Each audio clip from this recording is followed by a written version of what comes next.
If your goal is to build a business and be out in 6 months, don't even go on YouTube. It's not worth it. It bothers me so much to have talented people not blowing up. It's a great way to hack audiences. Yeah.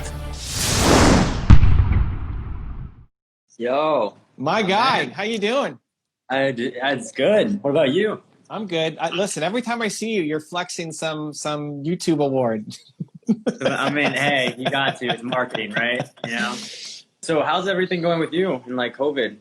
Dude, we're crushing it. It's crazy. At the start, we were down. All thought leadership content was down. Entertainment and like news was up, but thought leadership was down.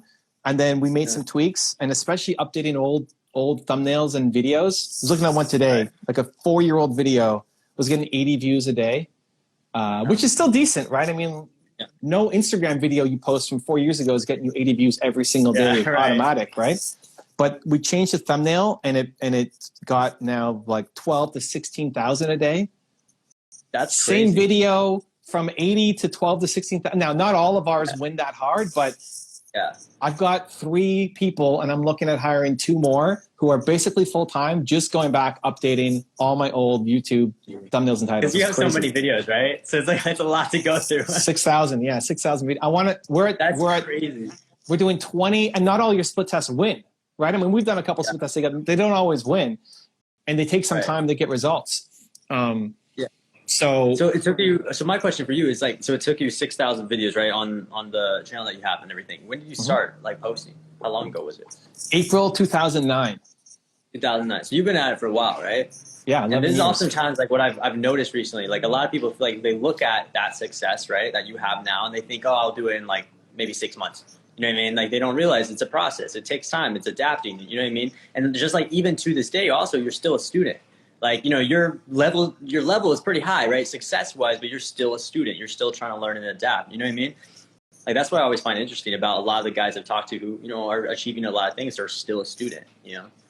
Yeah, and I think it depends on how good you are. Like, I don't think if I was starting over now, it wouldn't take me 11 years to get to where I'm at. Of course. One, because I'm better than I used to be. Like, you can go back and watch my old video and how crappy I was. But 2, also YouTube has evolved a lot. Nobody was consuming education 11 years ago. There were no 10-minute thought leadership videos, right? I don't even know, how old were you 11 years ago? Jesus Christ, you weren't even like thinking about 2009, YouTube. Is that what you said? Yeah. I was like 9. You were 9. 9 years old. She's like, but you didn't have an iPad. It didn't exist. No, I didn't have my first iPod until I was 12 because my parents are very, like, all my friends had something, you know, like technology. I was like the slowest to technology. But it's an iPod. That's just to listen to stuff. You couldn't watch videos. Well, iPod Touch. It's an iPod Touch, but yeah. Oh, I see. Okay. So, but listen, so it's changed a lot, right? YouTube has changed. People now go to YouTube for thought leadership content, for education to learn. Right. So I think if somebody was getting started now, they could definitely hack it. Whether somebody comes and hires you to say, hey, help us blow up our YouTube channel. I've got, like, if I was just getting started and I knew I had a message, I was a speaker already, but I don't know YouTube. That's why people like you exist. Like, hey man, help me blow up.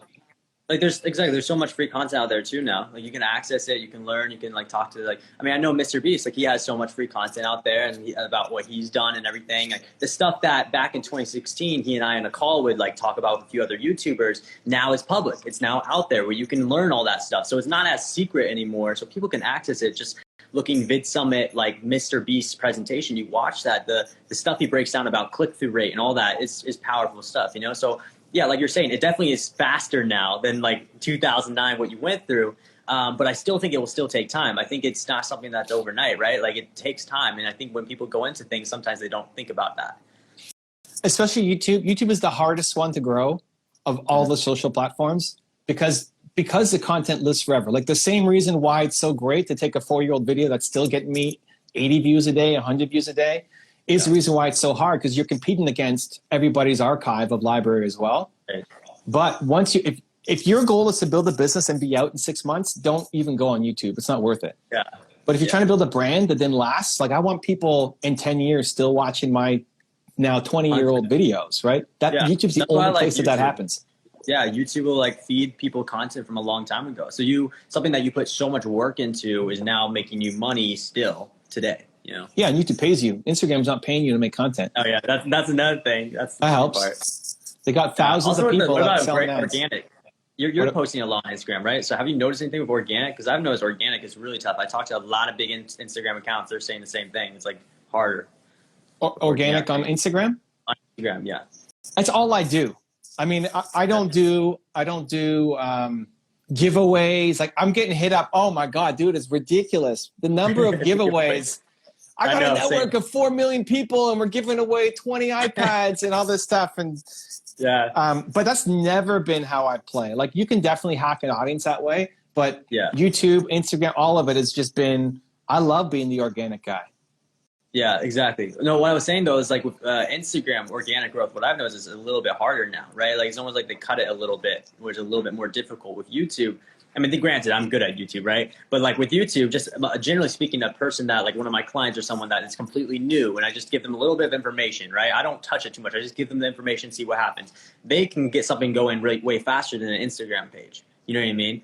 And I think it's because like YouTube is just, they have more organic, like they know how to send your traffic to the right areas, you know? Anthony Trucks in the house. Anthony, dude, I DM'd you today. Anthony Trucks this is a good example. Anthony Trucks is such a dynamic, I don't know if you know Anthony, but he's the dynamic public speaker. Dude's fire if you ever see him on stage. But he's got 1,000 subscribers on YouTube. I looked at his channel today and I sent him a video DM like 30 minutes ago. I said, Anthony, dude, I like how you're picking up your game on YouTube. Let's go. Like, we got to take this more seriously. Like, it bothers me so much to have talented people not blowing up. I think though, Instagram is still easier. If I was starting up from zero, I would probably still do Instagram first and then move to YouTube. Yeah, I think it's easier. I think TikTok is the easiest. What do you think your tactic would be if like for people who's new here, right? Who like wants to go on Instagram, grow an audience? Like, what do you think your strategy would be if you had to start from scratch? Like, what would the a little like tactic you might try to do? One, I would post content that I connect with and that resonates with me. So like, would you subscribe to you? Too many people would not subscribe to their own accounts. All the stuff I make is for me. I need it for myself. That's for any social channel, right? My YouTube channel, I made for me. I would subscribe to I watch my own stuff every morning. Like, I need it in my life for myself.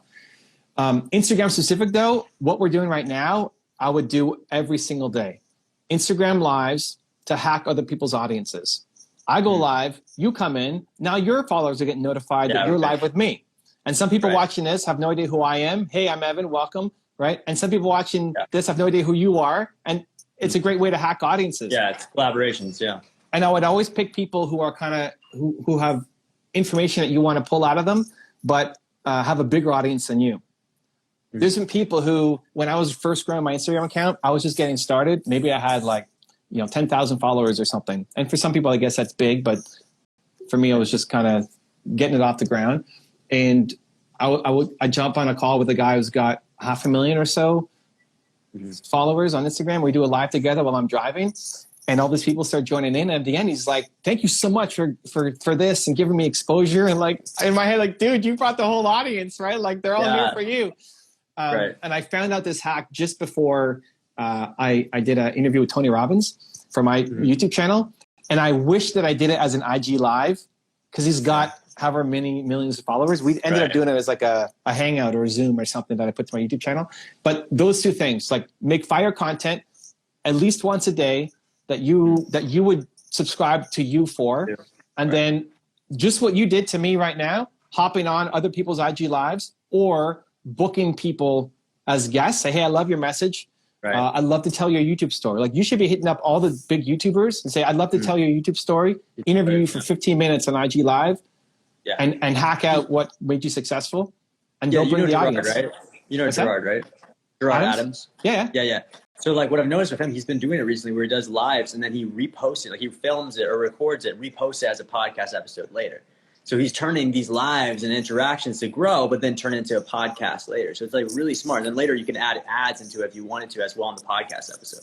Podcast, YouTube channel, Gary's taking them. We'll take them too. Like, this we'll take maybe and just flip it. So like, this is vertical. We'll make you next to me, and that could be a YouTube video. But even if you don't want to hack it for other platforms, if your only goal is I want to grow my Instagram, doing more lives, booking your own guests, look at who's following you, who has any kind of audience, and say, hey, do you want to do an IG live together? Especially now, everybody's going on Instagram because they're bored, because they're home, they got nothing else to do. Right. I mean, So, dude, I mean, if you think about it, that's what I thought about. It's like, it really is relationships, right? Like it's about trying to build those relationships, even with YouTube. Even if you don't know the viewer personally, you're still building that level of a relationship with them.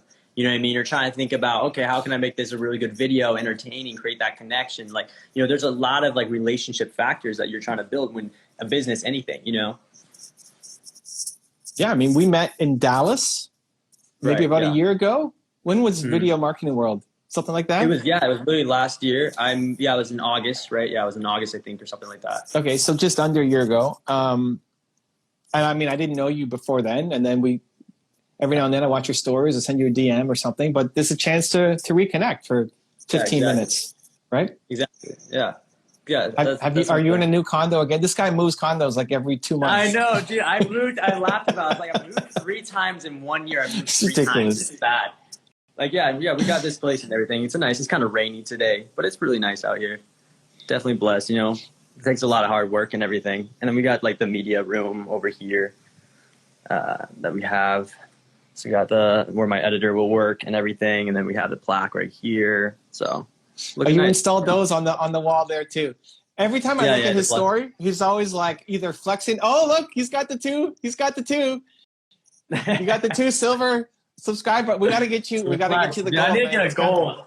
Okay, listen. Get a goal. My problem is I would always build the channel, then sell the channel. We got to get you. We got to get you. You got to catch up. Well, listen, we got 3 of those, and we got 1 of those. We got to get you 1 of those. That's next. It's coming. Now we're just flexing on each other. he's either flexing his gold, his silver plaques, or he's showing off like some new stuff he's doing to his condo. New view. Usually it's a view. Yeah. And then it's like, wait, he's moving again. Anyway, dude, I'm pumped for you though. That's good. I mean, it's all growth. It's exciting to see what you've done, where you come from. Yeah. Just you just stepping out on your own and saying, I'm going to be the guy instead of just being the guy behind the guy. It's cool, man. And that's a lot that's happened to you, man, in a little amount of time. I honestly, because I moved out here to Dallas. I was 18 when I moved here, all alone. Didn't know anybody in Dallas. Moved out here on my own with just 15,000 or so in my bank account, and from there, I mean, we scaled it really, really fast and everything. And so it's really nice. Now I have a team, and it's just, I don't know. It's definitely like a huge growth that I've been able to do. I mean, I moved into a 1-bedroom, right? 1-bedroom with like, I think it was like $1,000 rent a month. Now I'm here, right, in a nice view. So it's like you can see in 1 year, a lot can change when you have momentum, you know. And is it mostly doing consulting and thumbnail work and strategy for other channels? Mostly just YouTube. It was YouTube. I just started doing like a lot of the consulting stuff. I was doing consulting a little bit with clients on the side when I met you and everything, but it wasn't that much. It wasn't like a main gig or anything. It was like side income. A lot of it was from YouTube, like the stuff I'm teaching. You know, I mean, like and that's kind of. I think you actually checked out the post I posted. It's just like, I believe that, and Andy Frisella, like you met him, like he believes the same thing, obviously. Like, it's like you want to build a real company and a real product. You don't want to try to come out with a course that you know nothing about. You know what I mean? You want to have some level of knowledge in that. And so for me, I wanted to wait until I understood the game of YouTube and what I was doing, and then came out with a product like that. Cool, man. Well, I'm pumped for your success. Thanks for joining in. Yeah. It's good to see you again. Take care.